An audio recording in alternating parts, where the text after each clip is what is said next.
नमस्कार दोस्तों, स्वागत है आपका मेरे चैनल पे। किसी जंगल में एक उल्लू रहता था। उसे दिन में कुछ दिखाई नहीं देता था, इसलिए वह दिन भर एक पेड़ पर अपने घोंसले में छिपकर रहता था। सिर्फ रात होने पर भी वह भोजन के लिए बाहर निकलता।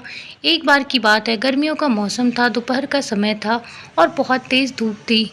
तभी कहीं से एक बंदर आया और वह उल्लू के घोंसले वाले पेड़ पर ही आकर बैठ गया।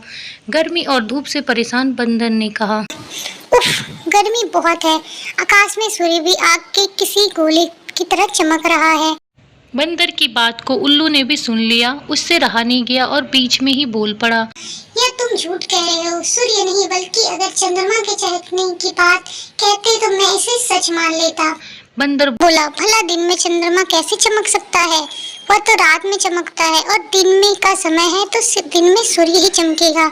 यही कारण है कि सूर्य की तेज रोशनी की वजह से बहुत ज्यादा गर्मी हो रही है। उस बंदर ने उल्लू को अपनी बात समझाने का बहुत प्रयास किया, लेकिन दिन में सूरज ही चमकता है, चंद्रमा नहीं। लेकिन उल्लू भी अपनी जिद पर अड़ा रहा। उसके बाद उल्लू ने कहा, चलो हम दोनों मेरे एक मित्र के पास चलते हैं, वही इसका निर्णय लेगा।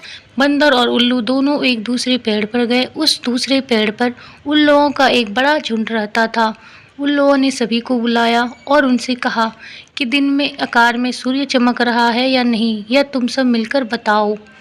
उल्लू की बात सुनकर उल्लुओं का पूरा झुंड हंसने लगा। वो बंदर की बात का मजाक उड़ाने लगा। उन्होंने कहा, नहीं, तुम बेवकूफ़ जैसी बात क्यों कर रहे हो?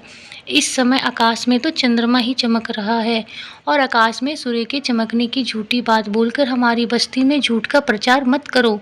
उल्लुओं के झुंड की बात सुनने के बाद भी बंदर अपनी बात पर ही अड़ा रहा, जिसे देखकर सभी उल्लू गुस्सा हो गए और वे सारे के सारे बंदर को मारने के लिए उस पर झपट पड़े। दिन का समय था और उल्लुओं को कम दिखाई दे रहा था। इसी वजह से बंदर वहां से बचकर भागने में कामयाब हो गया और अपनी जान बचाई।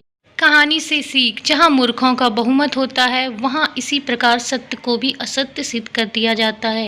अगर आपको ये कहानी अच्छी लगी हो तो लाइक करें, कमेंट करके जरूर बताएं और मेरे चैनल को सब्सक्राइब करना ना भूलें। Thank you.